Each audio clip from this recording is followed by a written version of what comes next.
माँ शारदे को नमन। प्रिय साथियों, जैसा कि आप जानते हैं कि हर गुरुवार को हम लेके आते हैं कभी समाज सेवक, कभी शिक्षाविद, कभी कोई साहित्यकार। साहित्यकार भी जो हिंदी के क्षेत्र में है, राजस्थानी क्षेत्र में और पंजाबी क्षेत्र में अपनी जो है महत्वपूर्ण भूमिका निभा रहे हैं और प्रसिद्धि प्राप्त कर चुके हैं।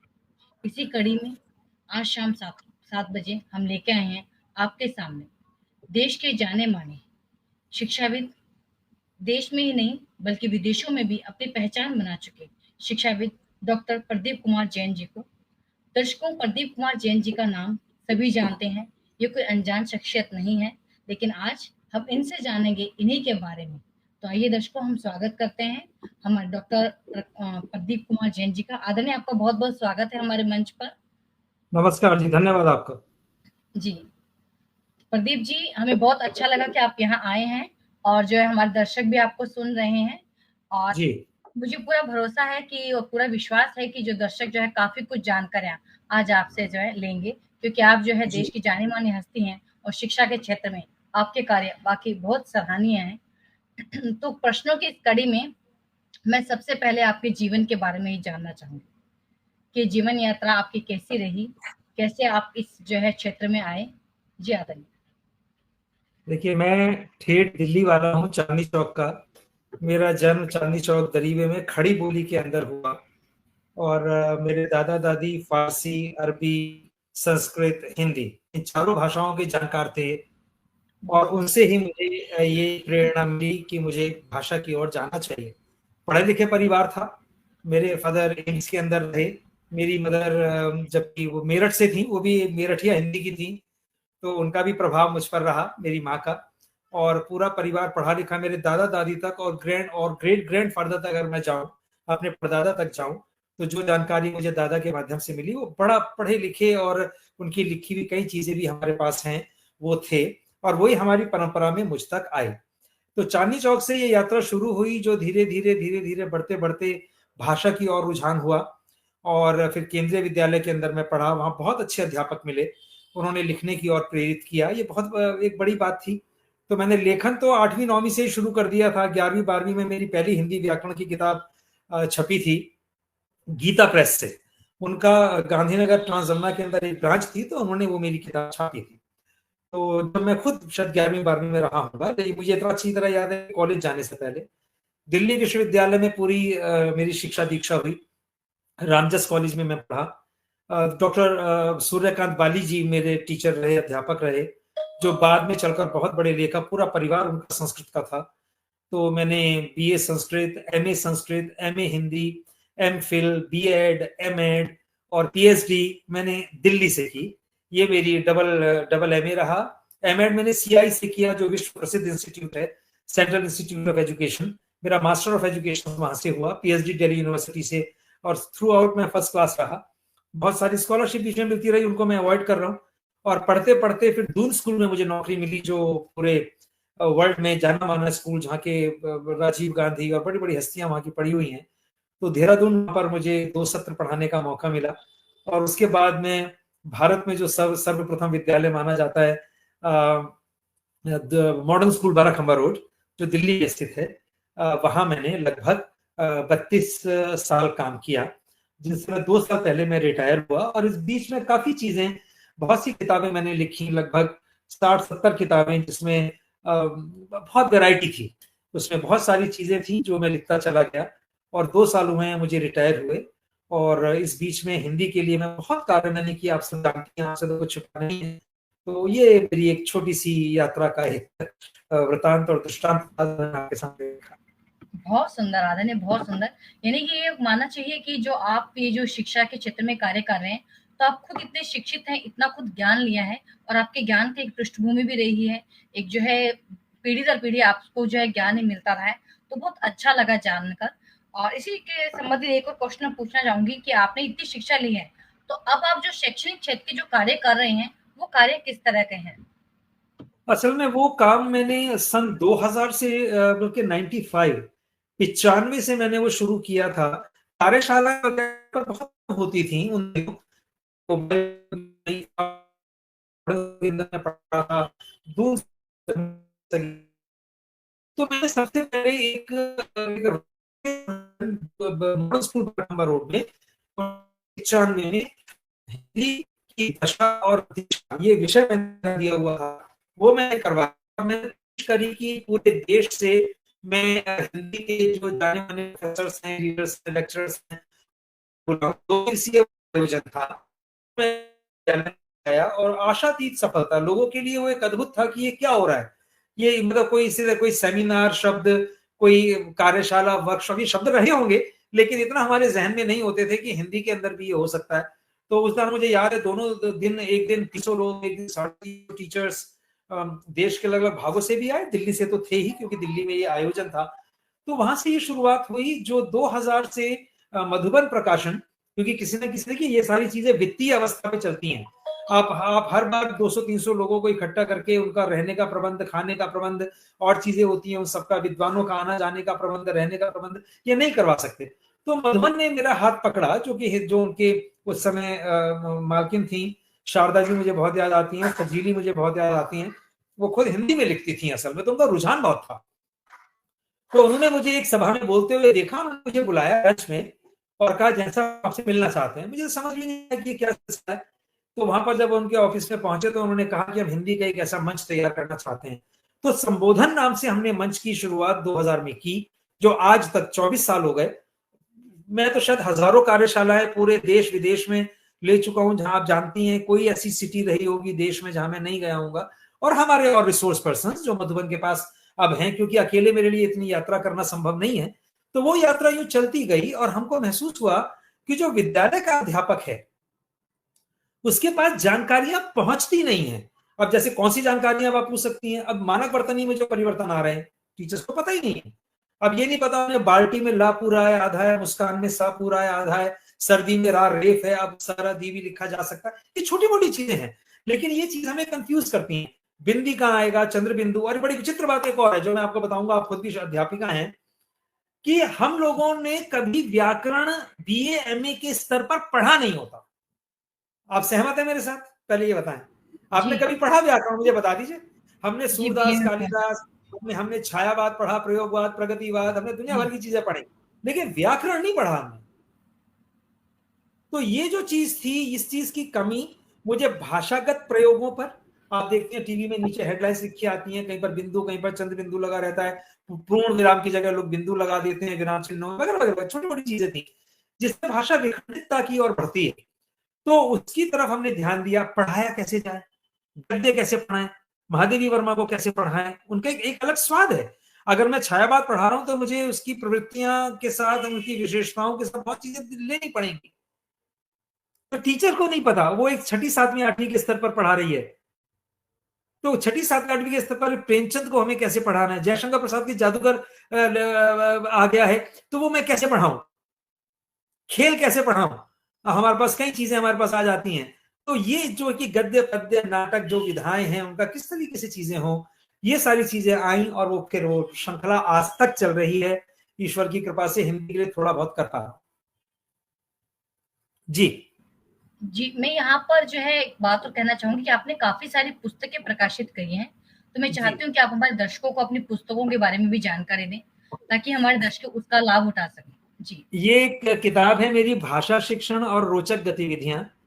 देश की पहली किताब है जिसमें यह बताया गया है कि हर सब्जेक्ट को पढ़ाना कैसे है, हर टॉपिक को, मैं मुझे कहना चाहिए, संज्ञा कैसे पढ़ाओ, क्रिया कैसे पढ़ाओ, विशेषण कैसे पढ़ाओ, वगैरह वगैरह।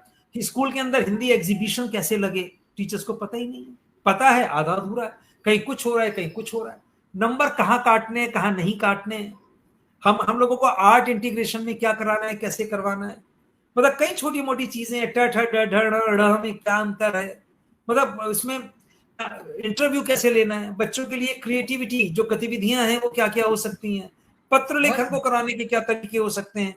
वो मेरी इस किताब ने बहुत रिकॉर्ड तोड़े हैं, बहुत रिकॉर्ड, और लगातार इस किताब की डिमांड बहुत रहती है। तो ये उल्लेखनीय किताब एक मेरी ये है जीवन की। और एक किताब अगर आप विद्यालय के लिए पूछती हैं, जो कक्षा 9-10 के टीचर हैं पढ़ा रहे हैं, ये व्याकरण संबोध। ये किताब व्याकरण की संपूर्ण, अगर आप यहाँ पर नजर आ रहा है तो संपूर्ण व्याकरण यहाँ लिखा होगा।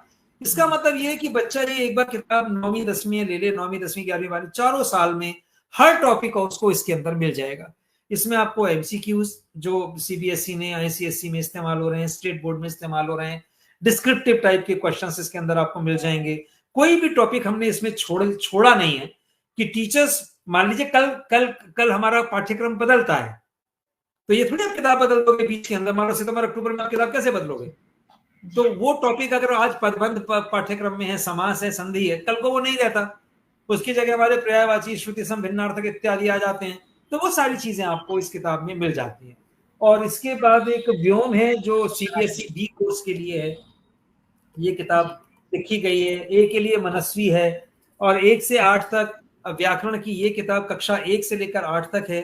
और बिल्कुल प्रमाणिक व्याकरण आपको इसके अंदर मिलती है। और इसके अतिरिक्त तो काव्य संग्रह, यात्रांश, नाटक, दशकंधर, व्यंग्य, बहुत सी किताबें हैं। हर एक का दिखाना तो यहाँ उसका प्रचार करना हो जाएगा, दर्शक भी सोचेंगे सर आप ये क्या कर रहे हैं, तो वो मैं नहीं दिखाना चाहता। आपने प्रश्न पूछा, मैंने रख ली थी ये किताबें दिखानी। जी नहीं जी, मेरा कहना क्या, मैं चाहती हूँ कि दर्शक इस बारे में जानकारी लें कि व्याकरण को लेकर के खासकर उत्तर भारत में तो किताबें मिल जाती है, लेकिन दक्षिण भारत में जहाँ पर जो है विद्यार्थी और अध्यापक दोनों ही वो उलझन में रहते हैं कि कौन सी किताब का इस्तेमाल किया जाए। तो मैं चाहती हूँ कि यहाँ पर ही जानकारी मिले। मैं चाहती हूँ कि दर्शक इस चीज को देखे कि देखिए आपके लिए जो है उलझन की कोई बात नहीं है, काफी किताबें हैं जो आप पढ़ सकते हैं। व्याकरण से संबंधित जो है गतिविधियां भी इनके अंदर हैं, व्याकरण के संबंधित पूरी जानकारी भी आसान शब्दों में यहाँ पर है, और व्याकरण के संबंधित प्रश्न भी हैं जो अक्सर परीक्षाओं में पूछे जाते हैं। और ये व्याकरण जो देखिए, है हाँ जी जी जी, आपने ये जो बात कही, अभी मैं पिछले दिनों बेंगलोर, हैदराबाद, त्रिवेंद्रम, कोच्चि, और पता नहीं कहाँ, मेरे दिमाग से नाम भी, दिमाग से चीजें भी निकल जाती हैं, मैं सब जगह होके आया। और आपको हैरानी होगी, और ये बड़ा सुखद और मुझे भी बड़ा संतुष्टि का विषय है कि साउथ में हिंदी का स्तर जितना हम लोग सोचते हैं इतना बुरा नहीं है।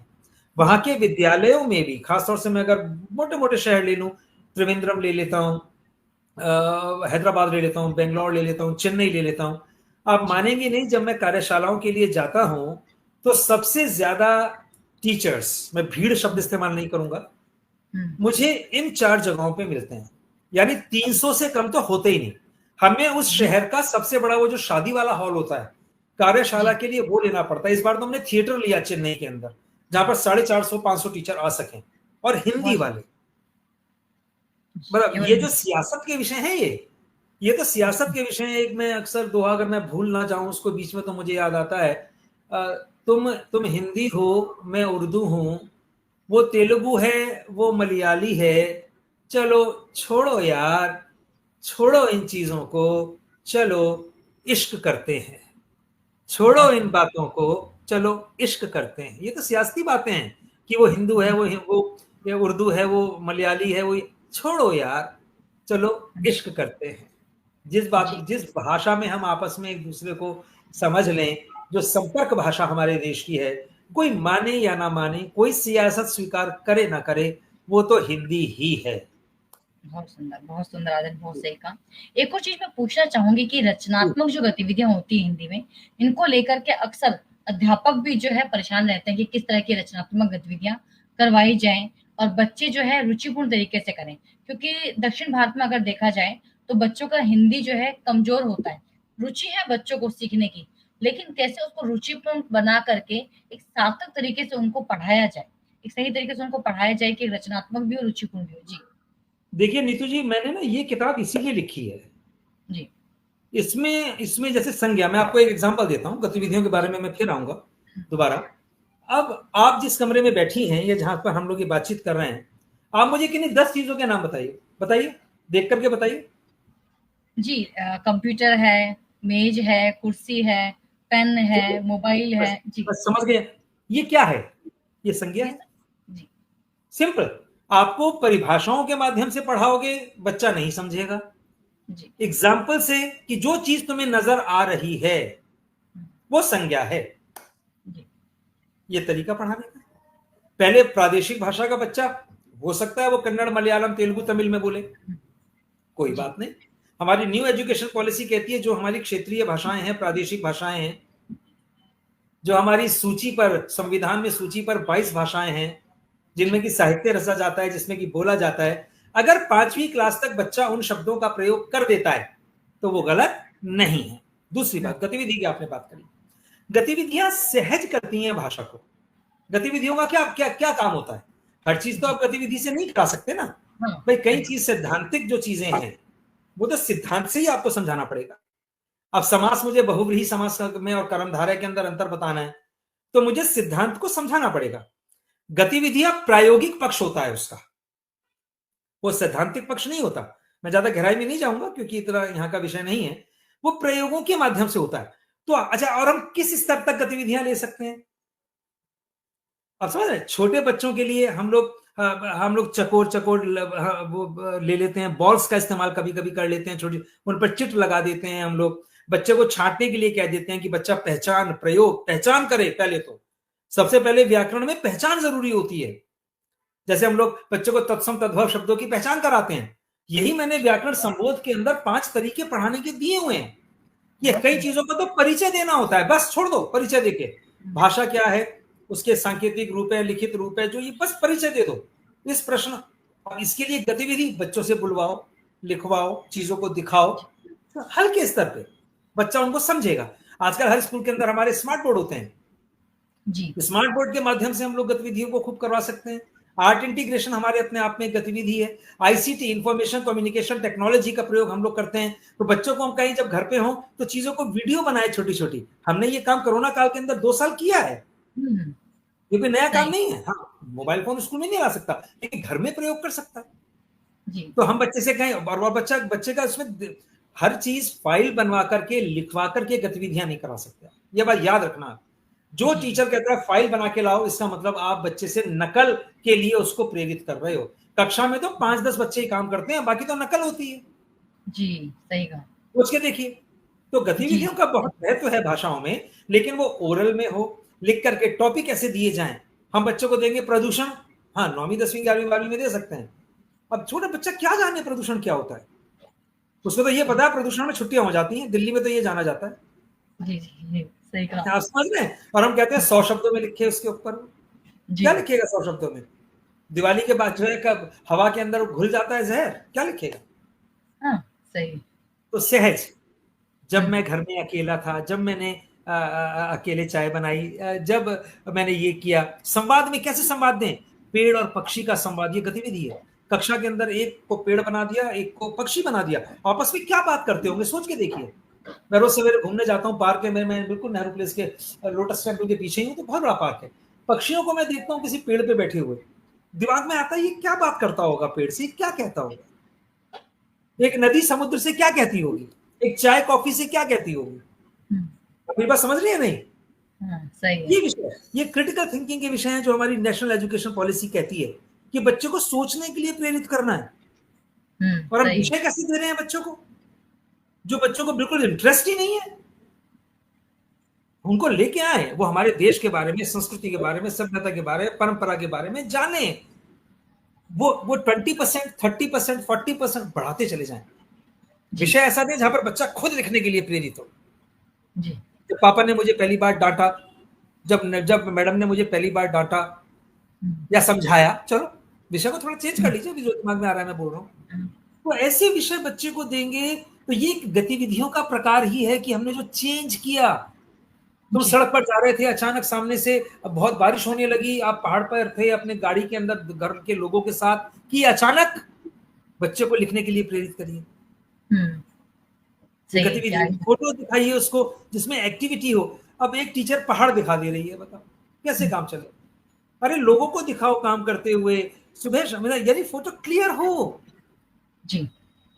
तो हमें खुद को तैयार करने की ज्यादा आवश्यकता है। यानी आपका कहना है कि अध्यापक को पहले काम करना होगा, पहले उस पर कार्य करना होगा बच्चों के पास जाने से पहले। कि पहले की प्रथा क्या थी कि जाते थे, किताब खोलते थे, पेज नंबर 49 खोलो, आज ये पाठ पढ़ेंगे, तो वो अब नहीं चले। अब जो है चलने वाला नहीं है, बच्चा भी बहुत अलर्ट हो गया है। हाँ, बच्चा हमसे ज्यादा जानता है, याद रखिए। कई बार वो ऐसे प्रश्न पूछ लेता है, हम सोचते हैं, फिर हम उसको डांट, बैठ जाओ नीचे बैठ जाओ। हम ये नहीं कहते कि कल पूछ के बताएंगे, कल हम लोग अध्ययन कर, हम भी तो विद्यार्थी हैं भाई, हम कौन से कोई संत महात्मा हो गए। तो ये सारी चीजें हम लोगों को समझने की बहुत आवश्यकता है। इसी तरीके से मैं पूछना चाहूंगी, इसी से आगे एक सवाल है कि आप अध्यापकों को क्या जो है संदेश देना चाहेंगे? कि अक्सर हम लोग विद्यार्थियों के बारे में समझाते हैं कि विद्यार्थी अध्यापक क्या तैयारी करके जाएं कक्षा में जाने से पहले, अध्यापक किसी चीज को कैसे प्रिपेयर करें, क्योंकि हिंदी को लेकर के सबका वो एक रहता है, क्या बच्चों का इंटरेस्ट तो है नहीं, क्या पढ़ाना है, ये बस जाकर के लिखवा दो, कॉपी कर लेंगे, हो गया। हिंदी को बहुत लाइट देखिए, लिया जाता है, एक अभी जो काम ना, माहौल चल रहा है। जी। हम टीचर्स एक काम बड़ी शिद्दत से करते हैं, गजब काम, और 100% टीचर हिंदुस्तान में क्या पूरे वर्ल्ड में, जब उसको नौकरी मिल जाती है ना, यानी जब वो पढ़ाना शुरू कर देता है, अपने अध्यापकत्व शिक्षकत्व में आ जाता है, तो वो एक काम जी। बड़ी शिद्दत से करता है, क्या? पढ़ना छोड़ देता है। जी। नहीं समझे मेरी बात? हाँ, सही है, सही है। और खुद पढ़ना पढ़ना नहीं है ज़रूरी उसके बाद।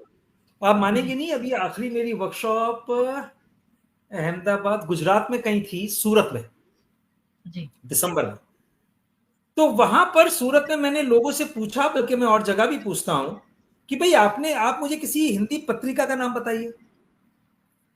एक टीचर ने नाम लिया, बेचारी को याद होगा, कादम्बरी। मैंने कहा मैडम बंद हुए भी 8 साल हो चुके हैं उसको, उनको पता ही नहीं। जी। वो सरिता का नाम ले रही है, आती मुक्ता का, पता नहीं किस किस के मैगजीन का नाम लिया, मुझे पता ही नहीं। मैंने कहा आप वेबसाइट का मुझे नाम बताइए, अब तो कई चीजें वेबसाइट पर अवेलेबल है, मैगजीन्स ऑनलाइन। हुँ, तो एक हुँ। हाथ नहीं उठा। 175 टीचर बैठे हुए थे सूरत के अंदर, होटल मेट्रो में। मैं आपको पूरी डिटेल दे रहा हूँ, देखिए, पता ही नहीं। मतलब आप कंप्यूटर खोल के पढ़ तो सकते हो। अब एक चीज मैं आपको दिखाऊंगा, मैं थोड़ा सा इसको ट्विल्ट करूंगा अपने, इसको जरा ये देखिए, ये जी, नजर आ रही है किताबें आपको? जी, जी। ये आप देख रहे हैं? हाँ जी, दिख रहा है। एक जगह मैं आपको और दिखाऊंगा, ये देखिए, ये नजर आ रही है किताबें आपको? जी, जी, जी, जी। मतलब मेरे पास कम से कम, जब तक मैं पढ़ ना लूं, ये मैं यहाँ बैठा हुआ हूँ, मैं आपको, तो जब तक पढ़ ना लूं, बिना पढ़े रात को मैं सोता नहीं, चाहे 11 12 1, तो उसकी ना, उसका एक व्यसन होना चाहिए, एक लत नहीं होती, जैसे लोग सिगरेट शराब जी, पीने की जी। लत लग जाती है हाँ, उनको, हाँ। पढ़ने की एक लत। और यहाँ पर मैं कहना चाहूंगा, अगर सच टाइम नहीं मिलता, ये ना जी, सबसे घटिया जुमला है, जिसको मैंने, मतलब जो मुझे सुनते ही ना गुस्सा आता है। जितने महान आदमी इस दुनिया में हुए हैं, टीचर्स, आप ध्यान से सुनिए मेरी बात को, आप जी, जी, सबके पास 24 घंटे थे। जी। सही कहा सबके, आपने, ये बात सत्य है चाहे आपकी। वो राम हो, कृष्ण हो, जो भी था, सही। भाई 24 घंटे से ज्यादा तो थे नहीं किसी के पास। कोई हो तो मुझे आप बता देना, मैं अपनी गलती कान पकड़ के मान लूंगा। और उस 24 घंटे में ही उन्होंने ये सारे काम किए हैं, जिनकी ये जी, किताबें, जिनसे मैं घिरा बैठा हूं महापुरुषों से, यहाँ पर ये उन्हीं की रचनाएं हैं। प्रेमचंद जी। ने 300 कहानियां लिख दी, 300 कहानियां। मैं आपसे जी, पूछूं कितनी लिखी हैं आपने? वो भी नकल मार के लिखी होगी तो लिखी होगी, मेरी कड़वे वचन है, जानबूझ के मैं प्रेरित करना चाह रहा हूं, आपके दिमाग में डालना चाह रहा हूं। क्या करा आपने? व्हाट्सएप जी, ग्रुप के ऊपर उल्टी सीधी कविताएं, लेना एक ना देना दो, मतलब समझ नहीं आता कि सेंटेंस कहां से शुरू हो रहा है, कहां से खत्म हो रहा है। कवि मान रहे हैं, छपवा दो जी, कहां छपवा दो? उससे उससे क्या आप लेखक या कवि बन जाओगे? जी। आपको पढ़ना है। एक, बस एक संदेश है, पढ़ो, खूब पढ़ो, अपने घर में एक लाइब्रेरी बनाओ। अगर आपके घर के अंदर 500 या 1000 किताबें नहीं हैं, तो आपका जीना व्यर्थ है, अगर आप अध्यापक हो। और जी, उनको रोज 2 पेज 3 पेज पढ़ने हैं। मैंने ना ऐसे स्कूलों में नौकरी की है जो विश्व के प्रसिद्ध स्कूल रहे हैं, विश्व के। दून स्कूल तीसरा नंबर, मॉडर्न स्कूल दूसरा नंबर, विश्व के कह रहा हूं, हिंदुस्तान के नहीं।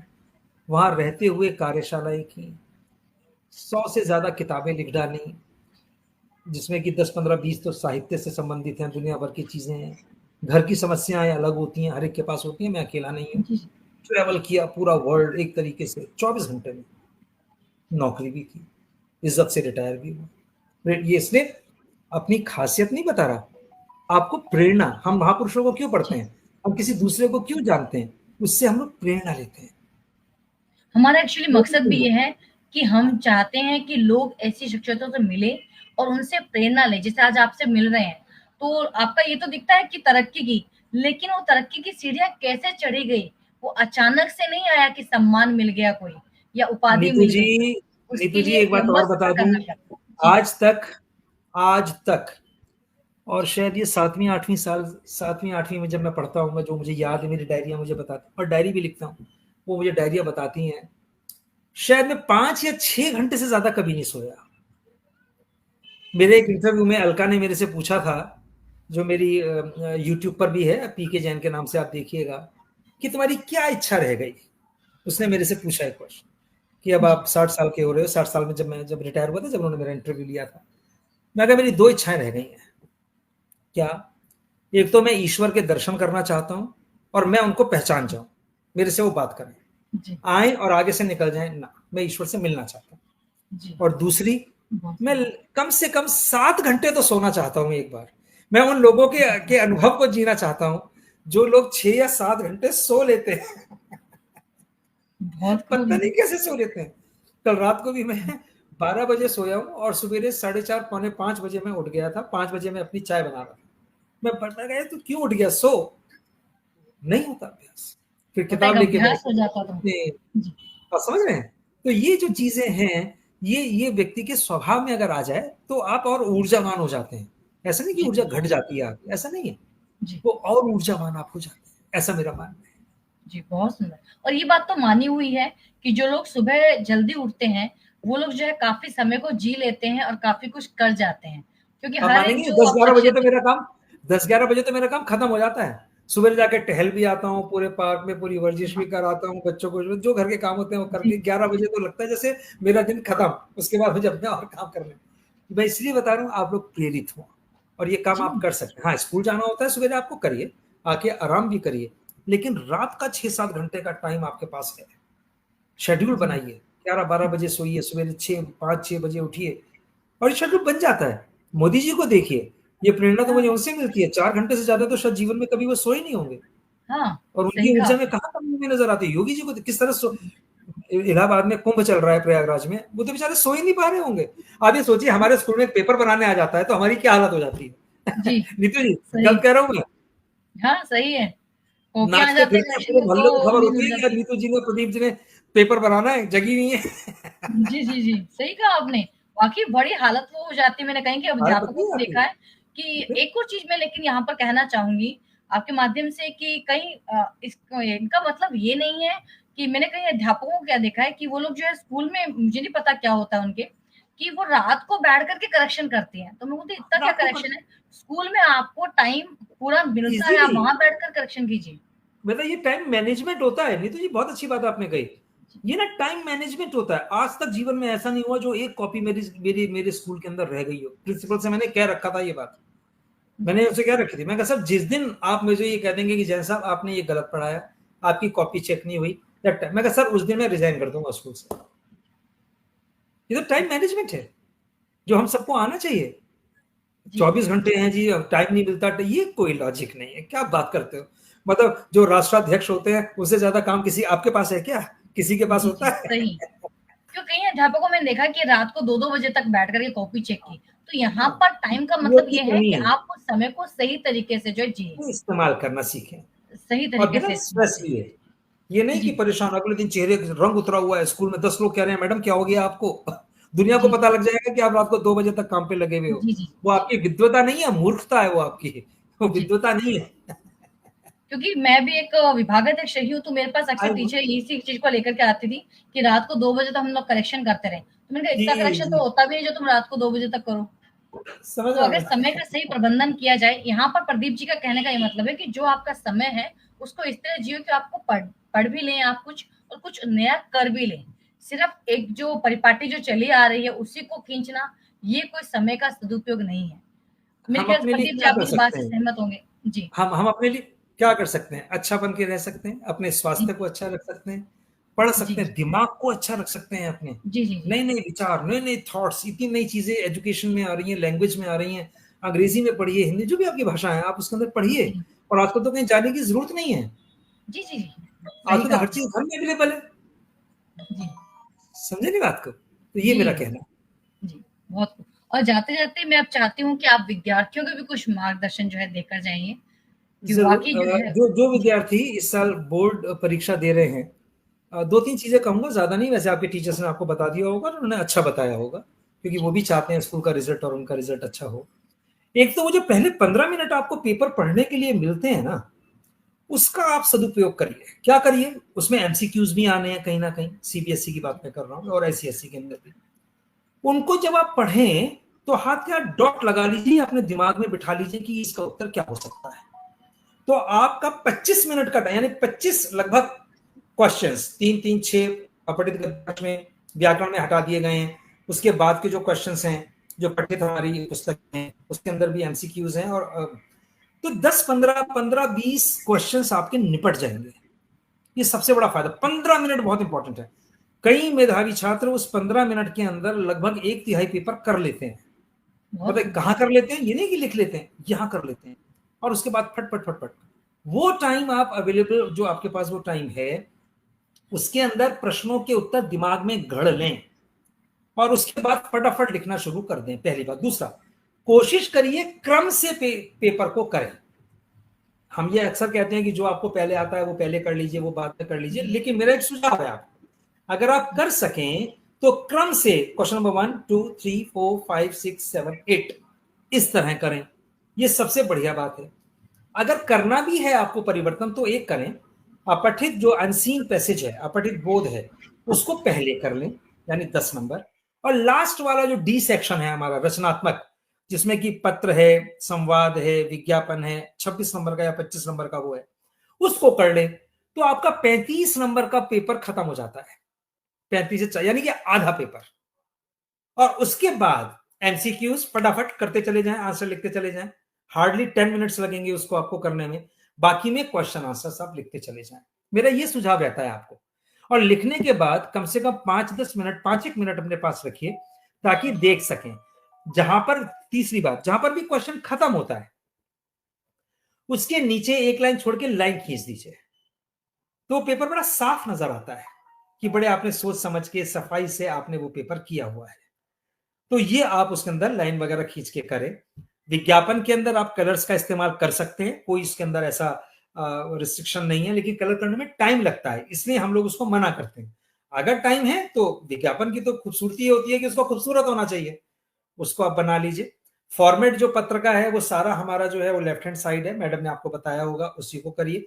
व्याकरण संबोध में मैंने दिया हुआ, इसको आप मंगवा लीजिएगा कहीं से, अगर नहीं है तो उस फॉर्मेट को आप फॉलो करिए। अनुच्छेद में एक ही अनुच्छेद होना चाहिए। संज्ञा शब्द, अंग्रेजी संज्ञा शब्दों का प्रयोग आप कर सकते हो। आइसक्रीम अंग्रेजी शब्द है, आइसक्रीम हिंदी वर्तनी में यानी कि देवनागरी में आप लिख सकते हो। जो संज्ञा शब्द हैं जो प्रचलन में है, उनका प्रयोग आप लोग बच्चों बहुत अच्छे ढंग से कर सकते हो। थोड़ी स्पीड बना के रखना।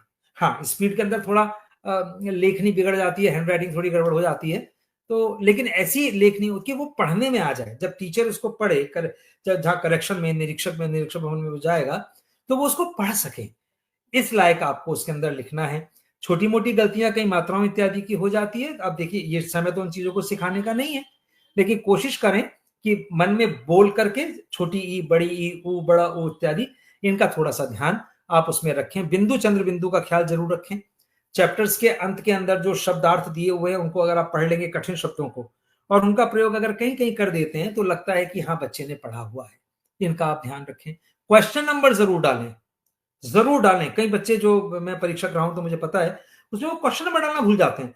तो जो चेकर है वो ये देखता नहीं है ये कौन सा क्वेश्चन है, फिर वो उसका नुकसान बच्चे को होता है। तो उससे बचे उस चीज से। कहने को तो बहुत सी चीजें हैं नीतू जी, लेकिन मुझे लगता है इतना सफिशिएंट रहेगा बच्चों के जी, लिए। बहुत सुंदर, बहुत अच्छी बात है आपने कही। एक और चीज़ मैं पूछना चाहूँगी कि जैसे यहाँ पर जो दक्षिण भारत के बच्चे हैं, उनको एक मुख्य समस्या आती है कि जब वो परीक्षा लिख रहे होते हैं, तो अक्सर उनके दिमाग में क्रिएटिव राइटिंग के समय ज़्यादातर कि उनके दिमाग में जो है जो शब्द आते हैं ना, वो कई बार जो इंग्लिश वोकैब्युलरी के आते हैं, हिंदी शब्द नहीं आ पाते हैं। तो वो बोलते हैं कि मैडम ऐसे में हम क्या करें? जैसे समस्या है, असल तो वही प्रॉब्लम मैंने, शब्द वो जो उनके उनके, दिमाग में आता है। जी, नीतू जी, उनके दिमाग में जो शब्द आते होंगे ना, याद रखिएगा, वो संज्ञा शब्द होंगे। जी, कभी भी, कभी बच्चे को उसकी अंग्रेजी, उसकी हिंदी नहीं भूलेगी। मैं मान लीजिए वाक्य है, मैं छत पर पतंग उड़ा रहा हूं, आई एम, उड़ाने की, फ्लाइंग काइट, वो काइट भूल सकता है, फ्लाइंग नहीं भूल सकता, उड़ाना। जी, आप समझ रहे हैं मेरी बात? जी, जी, आई एम, वो आई एम ईटिंग, ईटिंग को भूल गया वो, खाना, बर्गर। ईटिंग नहीं जी, भूलेगा, खाना नहीं भूलेगा, वो बर्गर शब्द नहीं आएगा उसको। तो संज्ञा शब्द जो हैं अंग्रेजी के, उनको उनसे कहिए वो as it is Hindi Devanagari में लिख दें। अच्छा। देखिए क्रियाएं तो हिंदी में जाएंगी जो मैंने आपसे बोला। जी, जी, जी। आपसे बच्चा कभी ईटिंग का उसको खाना आता है, रनिंग का हाँ, सही। भागना आता है, हुँ, सिटिंग का बैठना आता है। सही, लेकिन अगर सही। कठिन शब्द मैं बोल दूंगा कोई, और जैसे पॉल्यूशन का ही वो भूल गया कि क्या कहते हैं उसको, हाँ, संज्ञा शब्द है। सही। और अगर वो लिखित हेडिंग का। में दिया हुआ तो कई चीजें उस बच्चे को कहें कि वो हेडिंग में से चीजों को चुराए, हुँ, संकेत बिंदुओं में सही। से चुराए चीजों को। जी, सुंदर। ठीक है। हाँ, बहुत बहुत सुंदर जानकारी आपने दी, क्योंकि ये साउथ के बच्चों के लिए बहुत ज़रूरी है इन सब चीज़ों को। जो नॉर्थ के बच्चे तो फिर भी थोड़ा कर लेते हैं, साउथ के बच्चों को बहुत परेशानी होती है। जी बहुत अच्छा लगा डॉक्टर प्रदीप कुमार जैन जी आपके साथ मिल कर के, और बहुत अच्छी जानकारियाँ जो आज आपने हमें दी। हम चाहते हैं कि फिर कभी जो है इसी तरह आप हमारे मंच के साथ जुड़िए, जरूर और जरूर। मुझे पूरा विश्वास है कि हमारे दर्शकों को ये जो है, ये जो कड़ी है, ये जो संवाद की कड़ी है, न केवल हमने जो है एक जो साप्ताहिक लेते हैं इसीलिए ली है, या एक शख्सियत से मिलाने के लिए, बल्कि एक जानकारी देने के लिए कि वाक़ई जो है अध्यापक को और शिक्षक जो विद्यार्थी हैं, उनके क्या कर्तव्य हैं, उनको किस तरह की परीक्षा की तैयारी करनी चाहिए, उन्हें किस तरह से जो है कक्षा में प्रेज़ेंट होना चाहिए, कैसे रचनात्मक और व्याकरण के कर सकते हैं। साथ ही आप देखते हैं कि प्रदीप जी की जो काफ़ी सारी किताबें हैं, वो भी प्रकाशित हुई हैं, तो आप उनसे भी जो है लाभ ले सकते हैं। प्रदीप जी के काफ़ी सारे व्हाट्सएप ग्रुप भी हैं, और जो है इनके जी यूट्यूब में भी वीडियो जो है वहाँ पर आप उपलब्ध हैं। अगर आप चाहें तो व्याकरण और सभी से संबंधित आप जानकारियाँ ले सकते हैं। बहुत-बहुत धन्यवाद प्रदीप जी, बहुत अच्छा लगा आपसे मिल कर के, और बहुत अच्छी धन्यवाद। जानकारियाँ लगी। जी, बहुत धन्यवाद। बहुत-बहुत धन्यवाद। धन्यवाद, तो बहुत बहुत मुझे धन्यवाद विश्वास आपका। बहुत बहुत शुक्रिया, बहुत अच्छा काम कर रही हैं आप। मेरा जी, शुभाशीष है धन्यवाद। आपको। जी जी, नमस्कार। बहुत-बहुत धन्यवाद जी।